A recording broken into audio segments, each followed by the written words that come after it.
Hello everyone, today I want to discuss what existed in Teyvat before the Archon War and the civilizations that thrived there. The earliest civilization known to us in Teyvat is the dragons and Vishaps. Before Fanes arrived, Teyvat was mainly inhabited by these creatures.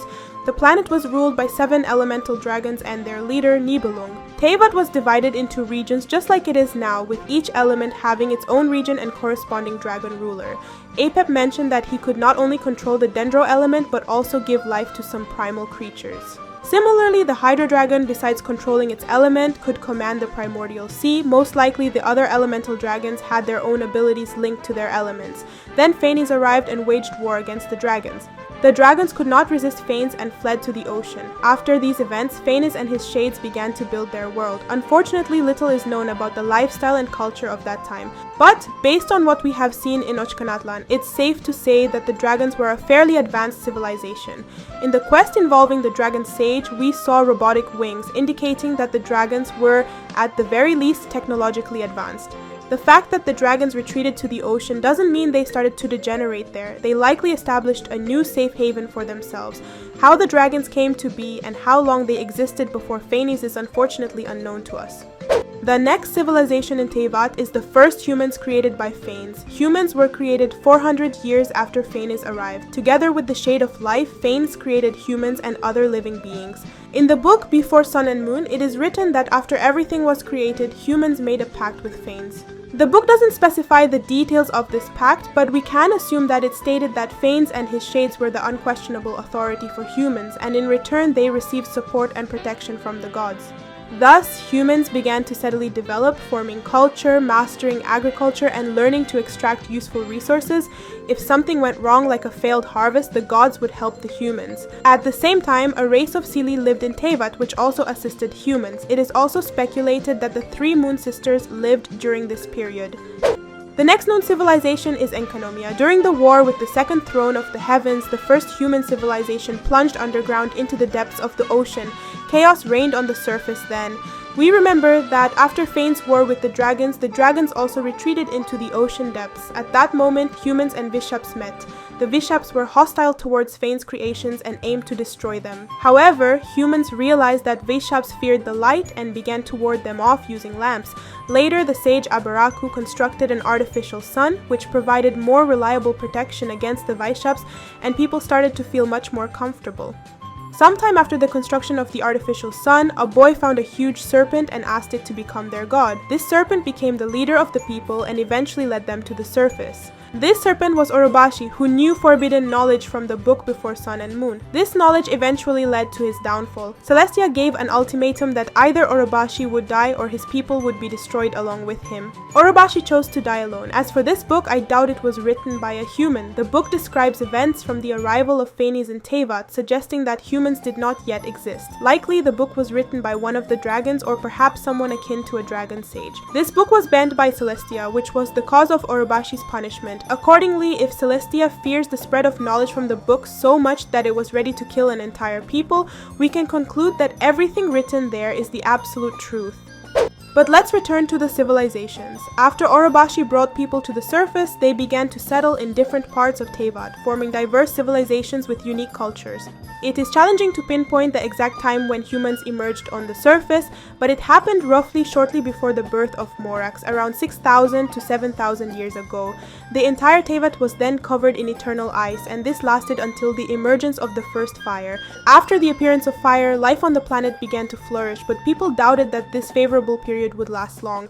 From those times, we have the legend of the land of Lisha. The legend tells us that during the Archon War hit, these lands were entirely submerged in water, with rocky outcrops peaking above the water. The water receded after the war ended, and people discovered ancient palaces built by their ancestors. These ruins were left behind by people who worshipped a deity whose name is now taboo. After the Archon War, the seas turned into forests and fields, and the local deity worshipped by the ancient people was defeated.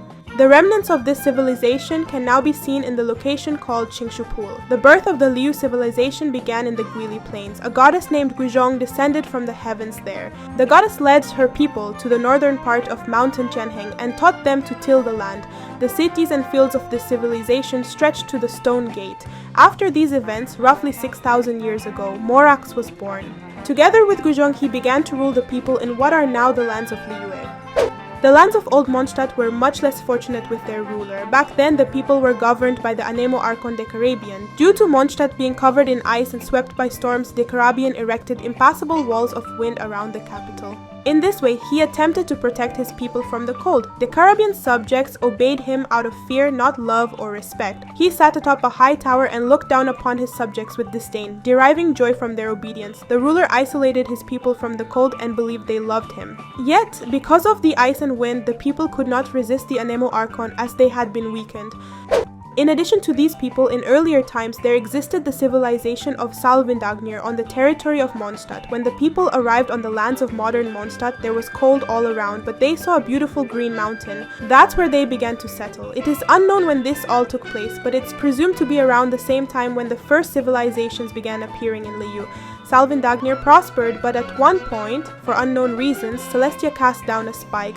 It's likely that the people somehow violated the laws of Celestia, angering the gods. A fragment of the spike struck the local ley lines cluster, which sustained a comfortable life, and the mountain became engulfed in snow.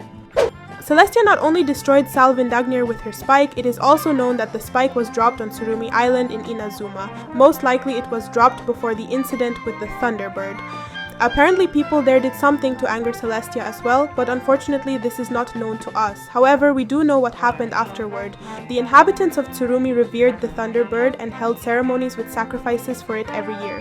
One day the bird heard the song of a local boy and befriended him. The boy promised to sing for the bird again, but when it came back it realized the boy had been sacrificed and it destroyed everything.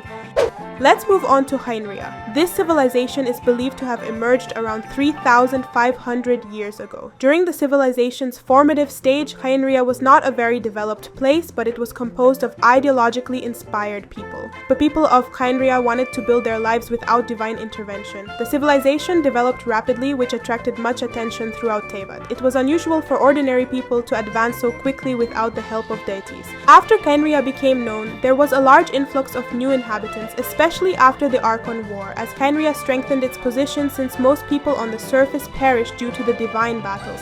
I have a separate video about the further events in Khaenri'ah.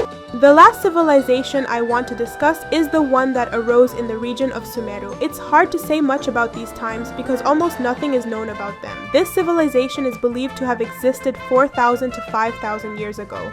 The only thing we know is that King Deshret, together with the Goddess of Flowers, ruled his civilization. King Deshret was enamored with the Goddess of Flowers. Everything was fine until the goddess died and King couldn't cope with it. He built himself a massive palace and fully immersed himself in grief. The king lived in the past and didn't notice his empire's decline. Well, that's the end of my story. Thanks for watching. Write in the comments what you think about ancient civilizations and subscribe to my channel. It gives me more motivation to make videos more often and make them more interesting. See you soon, friends.